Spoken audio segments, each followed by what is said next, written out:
He was only a child, innocent, hopeful, and carrying nothing more than a ticket in his small hand. A ticket that should have promised comfort, safety, and respect. But instead, it led him into a nightmare. At first, it seemed like an ordinary flight, a boy settling into his seat, quietly waiting for the journey to begin.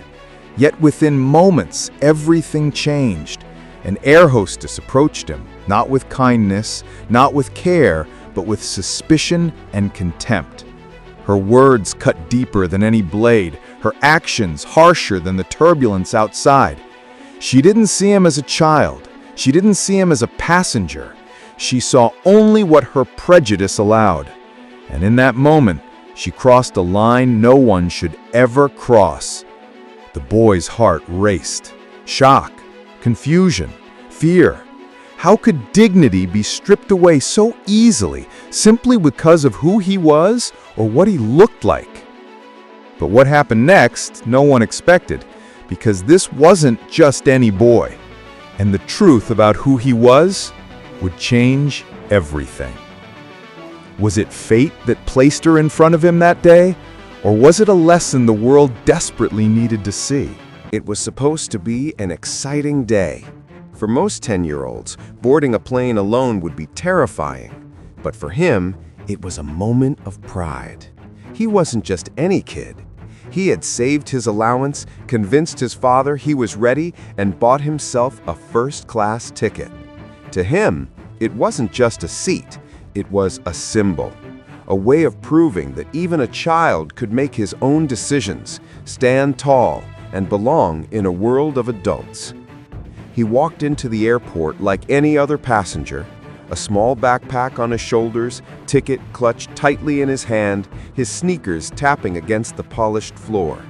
The staff scanned his pass without question. Other travelers glanced at him curiously, but kept moving. And when he finally reached his seat in the first-class cabin, his eyes lit up. Plush leather, wide legroom, sparkling windows. It felt like stepping into a dream. He sat down, proud and content. To him, this was the beginning of a story he'd someday tell with a smile. But life had other plans. What he didn't know was that prejudice has a way of slipping into places where it doesn't belong. It hides behind polite smiles, it wears uniforms, and sometimes it walks right up to you when you least expect it. As he looked out the window, humming softly to himself, footsteps approached, confident, sharp, almost impatient. A shadow fell over him. At first he thought nothing of it. After all, he was a passenger just like anyone else. He had his seat, his ticket, and his right to be there. But the air hostess who stood before him didn't see that. She didn't see a boy with a dream. She didn't see an eager traveler excited about his journey. She saw something else. Her eyes narrowed, her lips pressed thin, and her tone carried the weight of judgment long before she spoke. And in that instant, the boy's safe world began to crack. The passengers around him kept reading their magazines, sipping their drinks, adjusting their seats. To them, it was just another flight. To him, it was the beginning of a moment that would leave a scar. Because sometimes injustice doesn't announce itself with loud sirens or flashing lights. Sometimes it arrives quietly, disguised as authority, wrapped in a uniform, hidden in plain sight. He had no idea that the next few seconds would test him in ways most adults never face. He didn't know the words about to be spoken to him. He didn't know the sting of what was about to happen. But deep down, something inside him sensed it, like a storm rolling in before the first drop of rain. This wasn't going to be an ordinary flight, and in just a moment, the world would see why. The boy shifted in his wide leather seat, trying to hide the small smile on his face. To anyone else, it was a routine flight, but for him, it was proof that he belonged, that he could sit among business travelers, politicians, and wealthy elites. even if he was only 10. He leaned back, feet dangling just above the floor, when he felt a presence standing over him. Slowly, he looked up. The air hostess. Her shadow blocked the light, her arms crossed, her brows furrowed, her lips curled into something between suspicion and disgust. "What do you think you're doing here?" The boy blinked, confused. "This is my seat," he replied softly, holding up his ticket. But she didn't even glance at it. Instead, her voice rose, sharp enough for a few passengers nearby to look up. "Stop lying! Kids don't buy first-class tickets. This seat isn't for you. Get up and move before I call security." Her words cut through the boy's chest like ice. His cheeks flushed. He wasn't lying. He wasn't trespassing. He had earned this moment. Yet somehow, none of that mattered. He held out the ticket with trembling hands. I paid for it, see?" But she snatched the paper, crumpled it in her fist, and sneered. "Stolen, probably from your rich daddy's desk. Don't try to fool me. I've seen kids like you before, thinking they're special." The passengers shifted in their seats. Some raised their eyebrows, others whispered, but no one spoke up. The boy's world shrank into silence, broken only by the thudding of his own heart. And then, without warning, her hand flew across his face. Slap! The sound echoed through the cabin. The boy froze. His eyes burned, not just from the sting, but from humiliation. A sharp red mark spread across his cheek as tears threatened to fall, but he refused to let them. "Now sit quietly, or I'll have you dragged out." Dragged out, like a criminal, like someone who didn't belong. The boy's chest heaved. He was only 10, but in that moment, he understood something grown men still struggled to grasp. Injustice doesn't always come with chains. Sometimes it comes with words, with stares, with a hand striking your face because of who you are. He reached into his pocket, his fingers wrapped around his phone. And then he made the call. What he did next would change the entire flight and reveal a truth the hostess never expected. The phone buzzed once, then twice, before a deep voice answered. "Hello? Papa, don't let this plane take off. Something happened." He told his father everything. The insults, the accusations, the slap. His words poured out like water breaking through a dam, each syllable carrying the weight of his pain. On the other end, silence. Then a calm but dangerous reply. "Stay in your seat. Don't move. I'll handle this." The boy hung up, his heart racing. Around him, whispers grew louder. Passengers exchanged glances, but no one dared intervene. The air hostess, smirking, leaned closer. "Did you just call Daddy? You think that's going to save you?" Her laughter was hollow, cruel. "You're just a spoiled brat. No one's coming." But she was wrong. Because within minutes, someone did come, and with him, the truth. The cabin doors opened again. A tall man in a dark suit walked down the aisle, his steps deliberate, his expression unreadable. He carried no luggage. He didn't look like a passenger. He looked like authority. The air hostess straightened, forcing a smile. "Sir, can I help you?" But he raised his hand to silence her. His eyes locked on the boy, then turned back to her with steel. "You, fired, effective immediately." The words hit harder than any slap. The air hostess shocked. "Fired? Wait, there must be a mistake. He lying. Do you even know who this child is?" The boy lifted his chin, his eyes glistening, but strong. "He's the son of the man who owns this airline, the same man who signs your paycheck." Gasps rippled through the cabin. The air hostess staggered back, her face draining of color. Her arrogance crumbled into panic. I didn't know. I swear, I didn't know. That's the problem. You didn't care to know. You judged, you humiliated, you crossed a line. In that moment, the mask of authority fell away. The passengers had witnessed it all, the slap, the words, the shame. Now they saw the consequence. But the boy wasn't smiling, not yet, because even though justice had come swiftly, the wound remained. The mark on his cheek would fade, but the memory of that slap, the sting of being told he didn't belong, would stay forever. He turned his face toward the window, blinking back the tears he had held in so tightly. The air hostess, now trembling, was escorted out of the plane.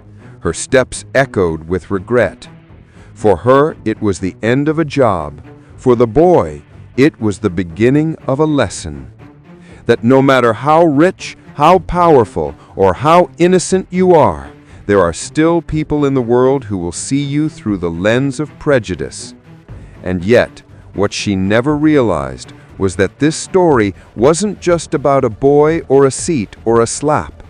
It was about something far greater. Because when one child faced injustice, an entire plane of witnesses saw the truth. Racism and arrogance don't need big stages.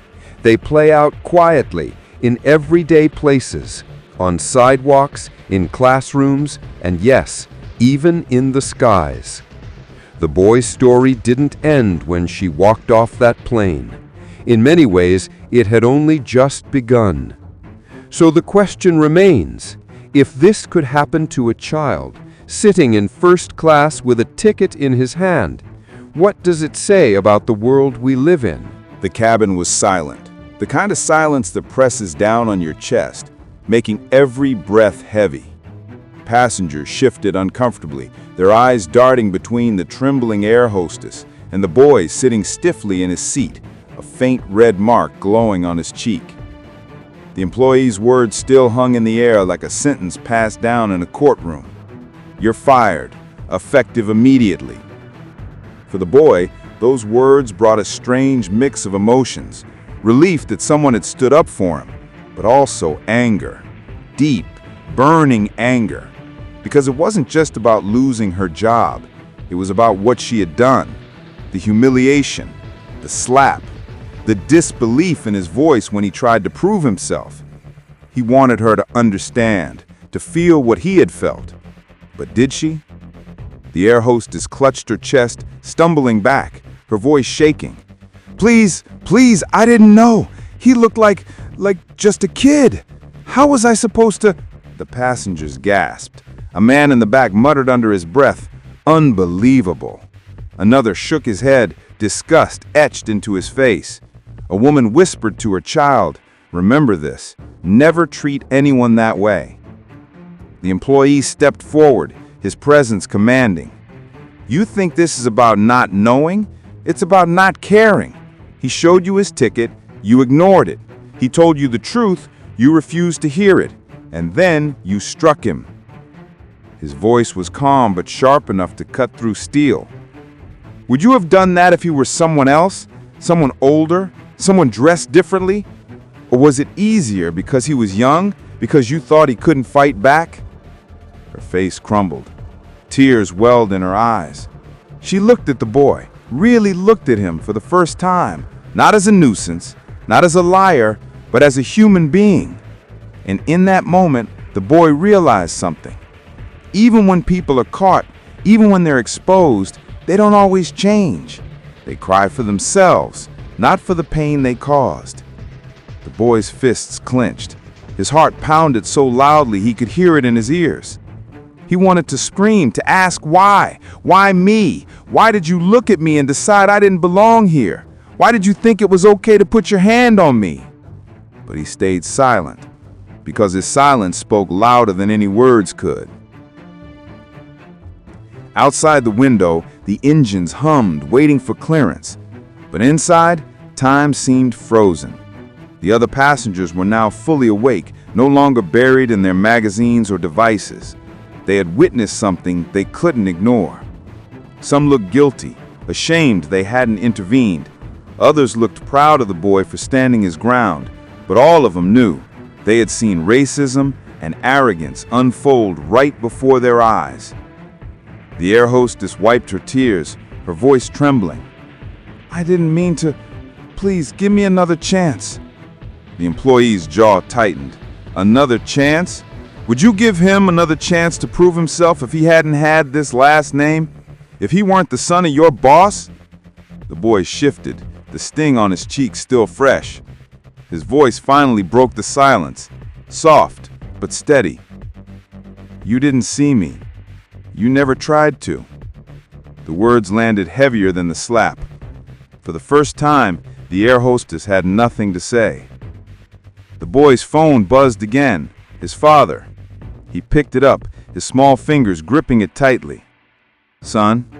The billionaire's voice was low, filled with restrained fury. "Are you okay?" The boy hesitated, then answered quietly, "I'm fine, Papa, but it hurt." The cabin went still. The passengers heard every word, and in that stillness, the weight of what had happened settled like a stone. On the other end of the line, his father exhaled slowly. "This will not be unnoticed. Every person on that plane will remember today, and so will she." The boy nodded, wiping his eyes, trying to be strong. But deep down, he knew no amount of money, no amount of power could erase what had already happened. The employee turned to the passengers, his voice carrying through the cabin. "You all saw this, you all heard this, and you all know this isn't just about one flight attendant or one child. This is bigger. This is about the way we see each other, the way we judge without knowing, the way we strip dignity from people just because we can." The passengers nodded, some murmuring in agreement. A few clapped softly, not in celebration, but in solidarity. The air hostess shook her tears, her voice trembling. "I didn't mean to. I just made a mistake." The boy looked at her with eyes too old for his age. Mistakes don't leave scars. For the boy, this wasn't just a confrontation, it was a revelation. He had seen what power could do. His father's name had protected him. An employee's authority had delivered justice. But what about all the kids who didn't have that? What about the children who sat in classrooms ignored, who walked into stores followed by suspicious eyes, who got stopped on the street for no reason with no one to call? The thought hit him harder than the slap. If this could happen to him, a billionaire's son, what happened to the children who had no shield, no safety net? His chest tightened. He wasn't crying anymore. He was burning with a fire he didn't yet know how to name. The employee leaned down, his voice softening. "Do you want her removed from the plane right now?" The boy hesitated. Every eye in the cabin was on him. He could decide her fate. He could demand revenge. He could let her walk out in shame. But he thought of something his father once told him. True power isn't in what you destroy. It's in what you choose to forgive or not forgive. His lips parted. But before he could speak, the air hostess whispered, barely audible, "I'm sorry." Sorry. The word hung in the air, fragile, almost meaningless. The boy looked at her one last time, his cheeks still burning, his heart still heavy. And then he turned away. The employee gestured, and two staff members escorted her down the aisle. Her heels clicked against the floor, each step echoing the end of her career. She kept her head down, tears streaking her face. The boy sat still, staring out the window. The engines roared louder now, the plane preparing for takeoff. But inside him, something had changed. He wasn't just a child anymore. He had seen the ugliness of prejudice up close. He had felt the sting of it on his skin, and he knew it wasn't just about him. It was about every person who had ever been told they didn't belong. As the plane lifted into the sky, the boy whispered to himself, "One day, I'll make sure this never happens to anyone again." The words were soft, but the promise was strong. And in that moment, a child's pain became a vow born from injustice, a vow that would echo far beyond that flight. Because sometimes, the smallest voices carry the loudest truths, and the world is finally forced to listen. The plane eventually took off, soaring above the clouds. From the outside, it looked like any other flight. But inside, a young boy sat quietly, changed forever. Yes, the air hostess had been fired. Yes, justice had come swiftly. But deep in his chest, the sting of that slap and the weight of those words still echoed. He realized something no child should ever have to. Dignity can be stolen in an instant, simply because of how the world chooses to see you. For him, the lesson was painful, but powerful. He understood that his father's wealth and influence had shielded him. Without it, the outcome might have been different, far worse. And that thought shook him more than anything else. Because what about the children who didn't have powerful parents? What about the voices that no one believed? The tickets no one bothered to check? The dignity no one defended? His story was just one, but it was also every story. Every time someone is doubted, dismissed, or degraded because of their race, their age, their appearance, it is this story repeating itself. The boy's cheek would heal, his pride would recover, but the world still carried the same wound, festering beneath the surface. So the question isn't whether justice came for him that day. The question is, how many more children will face the same pain before society finally changes? How many more stories will be told before we listen? And how long will we keep flying through the clouds, pretending not to see the storm raging beneath us?